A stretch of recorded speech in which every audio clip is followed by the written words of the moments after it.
Hi, this is Y from Wise Grief Community Advocacy 2020.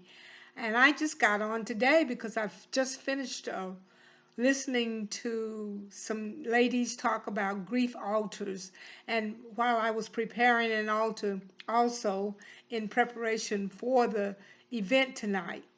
So before you will see one of my candles, which is purple, that my husband and family members gave me several years ago, and I use it as a symbol of how we have to light ourselves up out of grief. And that probably sounds silly, but sometimes we have to light ourselves up out of grief.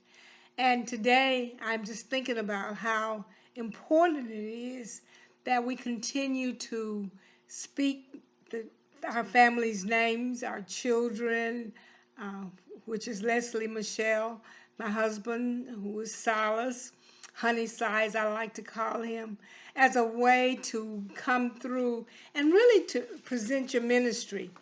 That's what this channel is all about, is presenting the grief ministry in a community.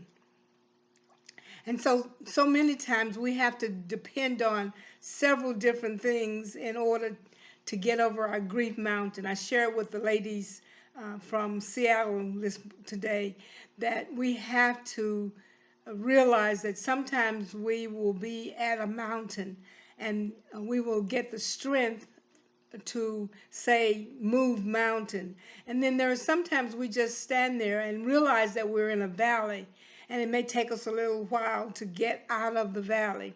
But in it all we have the redeeming grace that God is going to bring us through.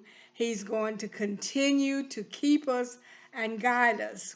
And so those are the things that we have to keep in mind. Sometimes we have to realize that we will have to use strategies of removing those feelings of depression or whatever. As my pastor Sam says, sometimes we have to really fight and get over those times of depression so that we can find the victory that we need. So I include in some of the things that I do in order to deal with grief is meditation, most certainly prayer, uh, sharing testimonies. I've had that opportunity to do that today, and just to comment on some of the altars that they presented to us, and their memories and how they attach them. And I think that sometimes we don't do that. We don't attach those wonderful memories to the grief. And I remember someone saying that grief is just a way to show those that you love and how much you have loved them. And I believe that grief is most certainly a twin to joy, as one of the ladies talked about today. Grief is a twin to joy. And there are times when you will hold grief up and you will actually have to work on holding joy up so that you can get over that time, the session, the season, whatever it is. So, as I always tell you, I focus my grief on what has been done and the memories that I had. One of the most uh, wonderful memories for me is my husband and I compiled Redeeming Grace, Look How Far God Has Brought Us. And so when I get into one of those moments that I just feel like I need an extra boost, I will sit in the room where uh, he now resides in his ashes, and I will just read some of the things that he has uh, spoken in writing, and just read over them and just imagine him speaking to me as he always did.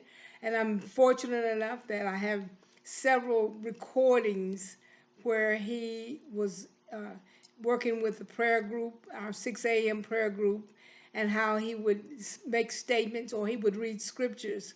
And so these are all soothing balms for me in dealing with grief. And so this is one of the things that I say to you all as the community of grief advocates, that we're responsible for helping ourselves first so that we can help someone else. And there are many, many people that just need to know that someone's thinking of them. Always say, when someone wakes up in the morning and all of a sudden the person that has always been there is not there, that sometimes is the time that we have to use what we've got in order to make them feel better. The Bible tells us that we're responsible for comfort.